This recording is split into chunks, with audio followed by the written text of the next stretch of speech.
Listen closely, because what I'm about to say will hurt in a way that feels familiar. The avoidant who walked away looking calm, the one who vanished behind silence, logic, I need space, and emotional walls, the one who made you feel like your love was too much, your care too heavy, your heart too loud. There is a moment they never prepare you for.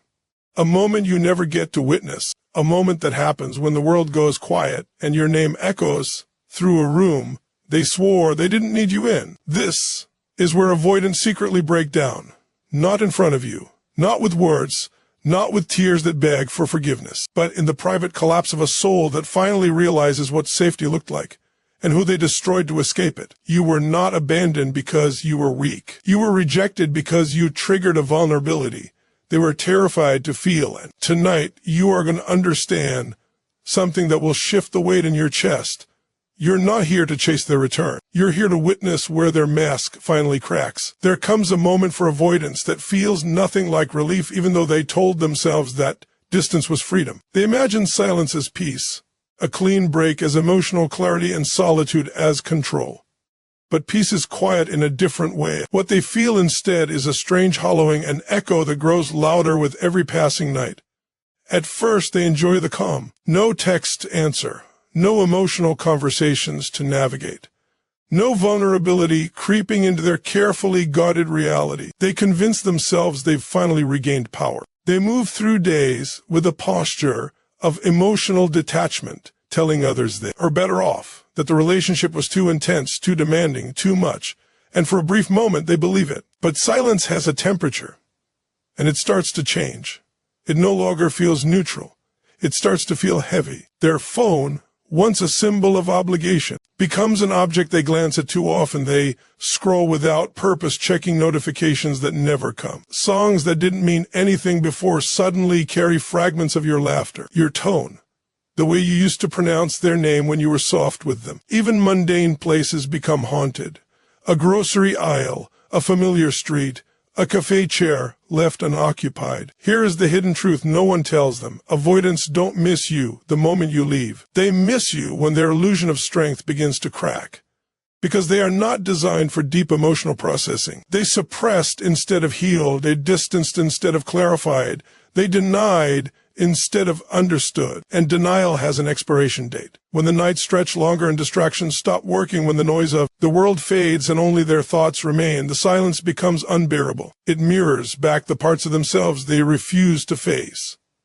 The emptiness they thought came from you now points inward. They replay moments they once dismissed. The look in your eyes when you tried to explain your love. The conversations where you begged to be understood. The times you softened their edges instead of hardening your own. And suddenly the story they told themselves feels fragile. Because silence is not neutral. Silence interrogates. It asks questions they avoided answering when you were present. Why did they run when things felt real? Why did connection feel dangerous? Why did your closeness activate fear instead of comfort? You are no longer there to soften the consequences of their emotional retreat. You are no longer present to absorb the impact of their avoidance. So the weight settles where it always belonged, on them. And that is where the breakdown begins, not with tears shared, but with the slow, quiet realization that the quiet they prayed for now suffocates them. Your absence doesn't disappear quietly. It grows dimension. At first they feel lighter, unburdened, free from expectations. They interpret this as proof that they made the right choice. They fill their time with productivity, distractions, surface-level interactions, anything that prevents them from sitting with the emotional residue left behind. But absence doesn't behave like pain. It behaves like gravity. It settles into everything. They wake up without your presence and notice the difference in energy, not because they want to, but because the atmosphere changed. Your voice no longer anchors their nervous system, even if they never consciously admitted how much it did. The space feels wrong. Not empty in a clean way, but hollow in a way that echoes. They find themselves remembering the smallest details. Your patience when they shut down. Your warmth in moments they refused to open up. Your consistency when they were unpredictable. These memories don't attack, they whisper. And whispers are more dangerous than noise because you can't outrun them. They realize something frightening. You were not overpowering, you were grounding, but they only understand this once the grounding is gone. Your absence becomes louder than your presence ever felt because you were never the disturbance. their fear was. You asked for emotional closeness, not control. You requested communication, not surrender. What overwhelmed them wasn't you. It was the closeness that threatened the walls they lived inside. Now that you're gone, the emotional contrast exposes a void they never named before. They try to replace the feeling, new faces, shallow connections, casual distractions, but none of it carries your emotional fingerprint. None of it mirrors the familiarity they denied valuing. They discover the uncomfortable reality that emotional safety isn't easily replicated. You were not just someone who loved them. You were someone who stayed with their emotional chaos longer than they deserved. And the weight of that truth begins to shape regret, not loud, not dramatic, but heavy and unmistakable. Your absence becomes a phantom presence in their daily routine. They anticipate messages that no longer come. They mentally rehearse conversations they never allowed when it mattered. They imagine different outcomes. They wonder if you found someone who treats your tenderness like treasure instead of turbulence. And slowly, their narrative breaks apart because, for the first time, they are forced to feel a consequence they cannot escape from or intellectualize away. Not through detachment, not through logic, not through emotional numbness. And that's when the breaking becomes personal. There is a night that changes everything for them. It doesn't announce itself. It doesn't arrive with drama or confession. It comes quietly, when distractions finally lose their power and every external escape fails to drown out the inner noise. The avoidant sits alone, and without intending to, their mind begins to wander back, not to the arguments, not to the tension, not to the moments they used to justify their exit, but to the memories they carefully buried because they were too tender to face. This is when they start rewriting the past. They pretend it didn't matter. They remember how you looked when you felt safe with them, the softness in your eyes when you trusted their presence, the warmth that existed before fear took over their nervous system, the way you tried to communicate love not as pressure but as connection.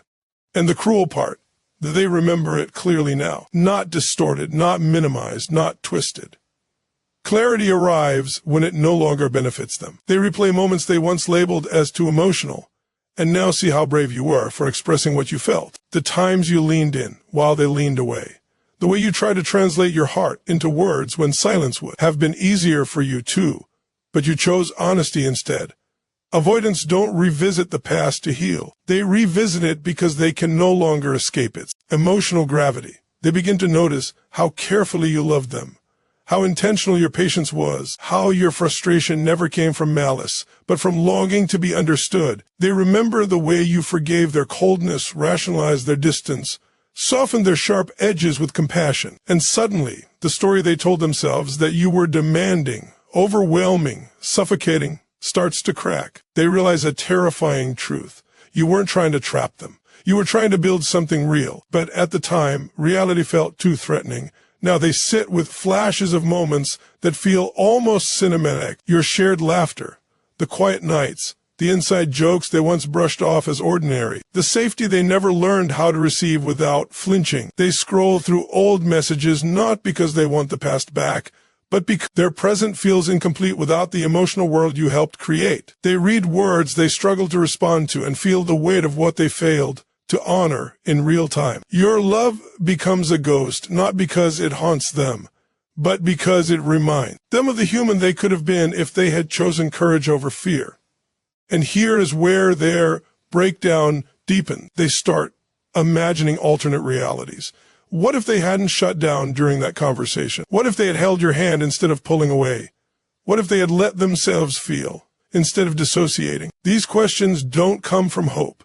They come from lost recognition, a quiet grief that forms when someone realizes they pushed away the only person who ever truly saw them behind their armor. And in those moments, alone with their memories, they feel the unfamiliar weight of accountability, not the kind that seeks reconciliation, but the kind that forces self-awareness. They understand they didn't just lose a relationship, they sabotaged intimacy.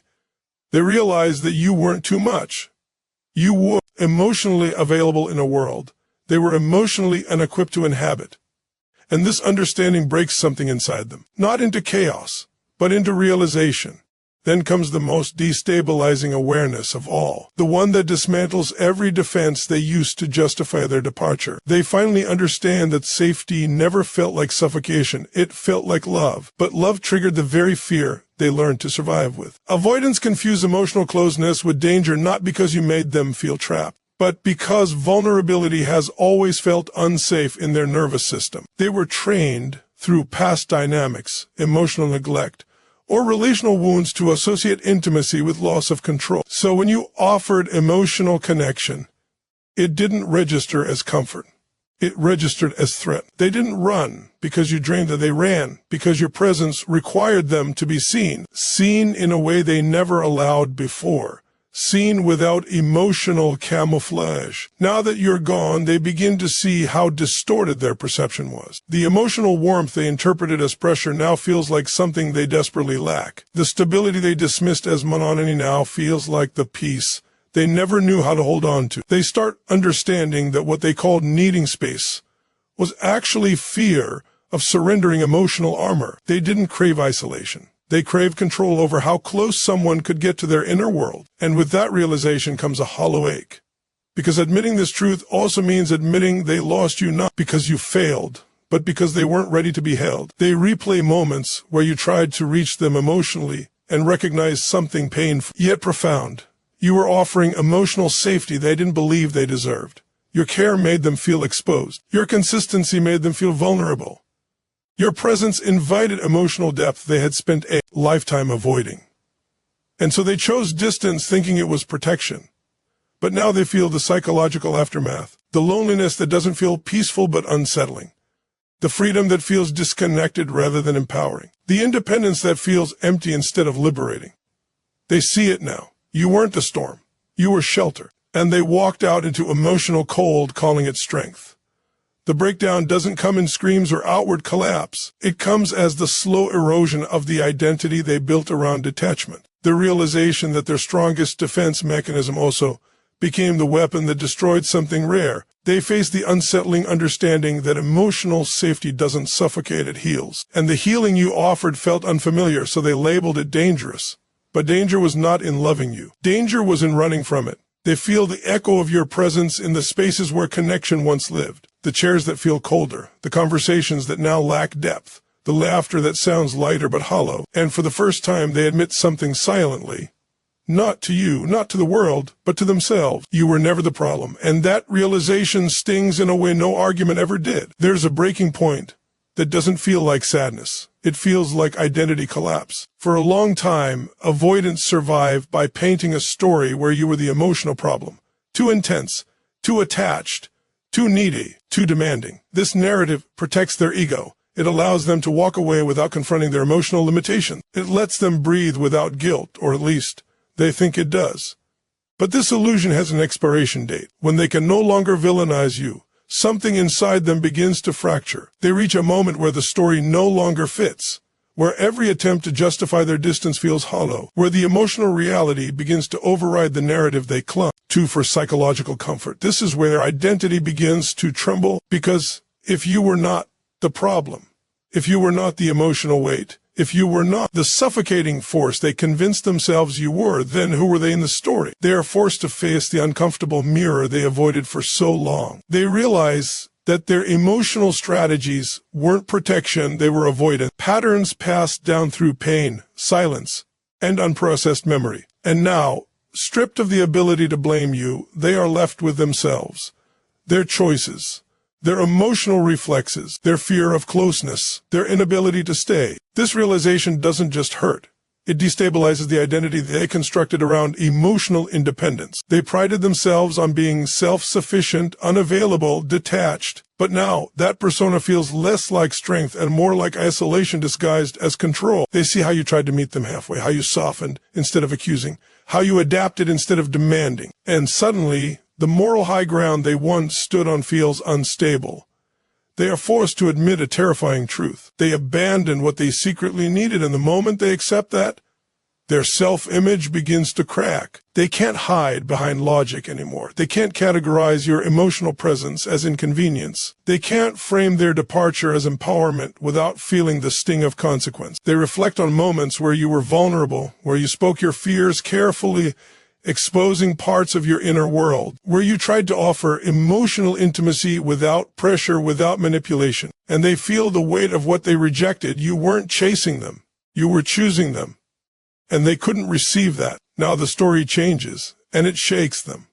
Because the narrative they depended on for emotional comfort no longer protects them. It only exposes where they failed to rise. And this realization doesn't make them want to run back. It makes them question who they actually are. They begin to wonder if the loneliness they feel now is not random but self-created. If the emotional disconnect they experience isn't fate but pattern.